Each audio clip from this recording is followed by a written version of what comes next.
Hey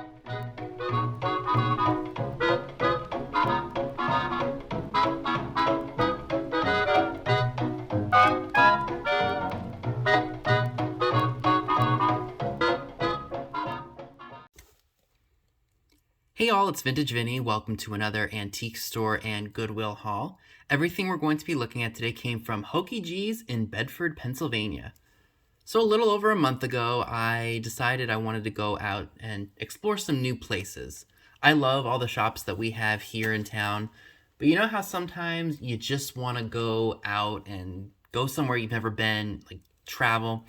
So I researched a few places that were up in that area, and I said, what the heck, it was probably almost a little over, I think, an hour and 45 minutes from where I am to get there.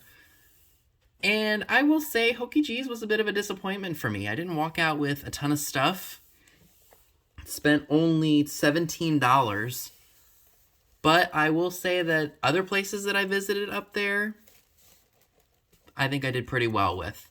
So without further ado, let's go ahead and get started. So like I said, I did only spend $17.43, that's with tax, on items that I'm going to be sharing with you. So I found this really adorable gold and blue kitty cat planter. That was a whopping $4.50. I love the aqua color that he is, and I know that a lot of mid-century lovers would love to get their hands on these, or if you're a kitty lover, this would be great for you. Free of any cracks or chips. It does have a number on the bottom, 3888. I don't know who makes it, but I just thought he was really cute, and he was very, very affordable. So for $3, I picked this guy up here. He looks very similar to another piece that I have that kind of has like a Majolica feel to it, just judging by the colors and such of it. I'm happy that I found it because now I can sell the boy and the girl together. So I think I invested $3 into this one, $2 for the girl. So $5 total. I might be able to get 10, 12 bucks for the pair of them. I did find a piece of Fenton Silvercrest. Paid $3.95 for it. They had other pieces too, but I was a little afraid of shipping them. Something like this, I don't think I would have any problem with shipping. So I went ahead and picked this one up. This might be a $10, $12, $14 vase at a live sale. So I thought that was a really good price at $3.95. Now the last item is not terribly, terribly old, from Hokie-Geez. And it's these Gillette Skincare Aftershave Gel. I paid $4.99 for the both of them. And since this is from 2004... I did look them up in the store to see what they were going for, and it looks like people are still buying this and still like it and still use it. So I'm contemplating whether or not I want to sell them together, if I should sell them individually. But I think I might be able to nab 30 to 35 bucks for maybe just one. But we'll see what happens. So I felt that that was a good pickup. Now, on my way back, I was looking for other places that I could go. And I stumbled upon this one little shop, and I was like, what the heck, let me stop. Funny enough, they weren't even open to the public yet, and I kind of just walked in nonchalantly like they were and just looked around, and I was like, and they said, we weren't even open yet when I was going to check out, and I was like, oh, I'm sorry. But they were like, no, it's totally all right. You're good. Nobody else came in. So I managed to get two things. One of them was this Viking glass, what do you want to call this, like a bowl or dish, compote, footed. It was $5, so that'll probably go in a spring live sale because I know this is a really good color for this time of year. So I went ahead and picked that up. And the last piece that I'd like to share with you all from the antique stores for this haul, I found this really awesome deco floral sugar shaker for $2. Look at the deco lines of that and the geometric patterns. I loved the green color. Now, what makes me think it's a sugar shaker is because, A, the size of it, and because there are holes on each side of the, whatever this is called, the lid, the top here. But yeah, doesn't that really scream like a nice 30s or maybe even 40s colors, made in Japan, has the cork stopper. So I'm not exactly sure what I'll be asking for that, but I definitely felt that $2 was a steal of a deal for that. Okay, so now we're going to be taking a look at everything that I picked up at the Goodwill that was literally right across the street from Hokie-Geez. Now, I will say they had some pretty good stuff in there. Now, some of it they had priced like up there towards retail. And normally I would really look down and frown upon a store that does that. But considering the fact that they're right across the street from an antique store where dealers probably go in there and buy things and put them in their booth and resell them, and this Goodwill wanting to make money for their organization rather than supporting the resellers, normally I would knock that because it's like, you guys get this stuff for free. Why do you care what somebody else does with something when you get it for free? Don't upcharge for it. But in this instance, I can kind of understand it because they're the only Goodwill store in town, and they have a mission. They have to do what they have to do. They got to raise money for their mission and not really support the resellers to a degree. I know probably some of you disagree with what I'm trying to say here, but that's the way I feel about it. But I was still able to go in there and find some things, both for resale and for myself.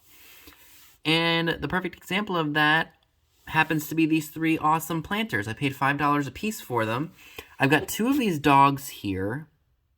This one is like an aqua, and I think this is supposed to be a dachshund, maybe, because it's got a longer body. This one, the white one, is a little bit heavier and thicker, but they were $4.99 a piece. I even managed to find a pink trunk-up elephant, and that's a nice heavy-duty planter, too. So I couldn't leave those behind for $4.99 a piece. All right, next three items we're going to be looking at. I found this really awesome deer ashtray for $1.99. No markings to say who made it. It's probably a souvenir piece or maybe just like some gift shop piece. But I thought that was cool, and I'm sure somebody is going to absolutely love that. And I did forget to mention, I spent $87 at this Goodwill. Crazy, right? But they had some good stuff. This was a really good find. This is Chanel. I paid $9.99 for it. Here's what it looks like. Now, I did have to fix this, but look, the perfume is still in there. I don't know the era. Let me see if it still smells. Yeah, you can still smell the Chanel No. 5 perfume. Oh, there's different ones. There's Cœur de Russie No. 5, Bois de... I'm completely butchering the French name. Bois de Isle, No. 22, Paris. I assume that this is vintage. I think it's vintage. The only thing that's on the bottom is the Made in France, and it has a number for 2707. I did look this up in the store to see if it was worth it, and it definitely was. So I did pay the $20 or $10. Looks like they originally had 20, but then they marked it down to 10. So that was definitely a good pickup there. Now, I paid $3.99 for this cute little Knickerbocker chick. I think it's just a plastic figure. I felt that that was a fair price for that. So that's definitely going to go with my vintage Easter stuff. For $3.99, I found this really awesome Old King Cole Co. Samuel Lowe Company book. I believe it's from the 50s, if I'm not mistaken. Usually these say a date, but I'm not seeing it. Very cool. I love the graphics in here. I mean, just look at that. That's very 1950s. So I paid $3.99 for that. I'm a sucker for kids' books. I don't know what it is. I don't want kids of my own, but I love the old kids' books. I'm weird like that. So this is another item that I did pay up for. I paid $10 for these ornaments. I did know that these were broken when I bought the box. I really, really wanted this one right here, the shooting stars and the moon ornament in blue. I love that. I think I can probably still get some decent money for these at a live sale because I know vintage ornaments are very popular. I don't know what they'll bring, but we will see. They are taped up, and the box is vintage, as you can see. I love the box, and I don't want to tip it, but yeah, you can kind of get an idea upside down as to what it looks like. So I'll probably take the one ornament out that I like and probably sell the rest. And the last item I'd like to share with you all from Hokie-Geez and the Goodwill in Bedford, Pennsylvania is this really awesome vintage Puda plush. It's rather large. Pink tags were 50% off in this shop on that day, so I wound up getting this for $3. I don't see a maker's mark anywhere, so I assume this is probably a Japanese piece. If I had to guess age, probably 50s or 60s when poodles were very popular in decor. So I felt $3 was a fair price. What do you guys think?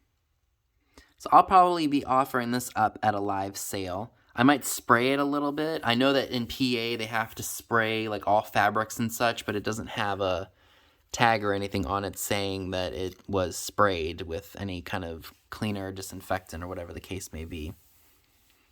So that is everything that I would like to share with you all. This is part 1 of my thrifting and antiquing trip in Bedford, so stay tuned for the other places and hauls.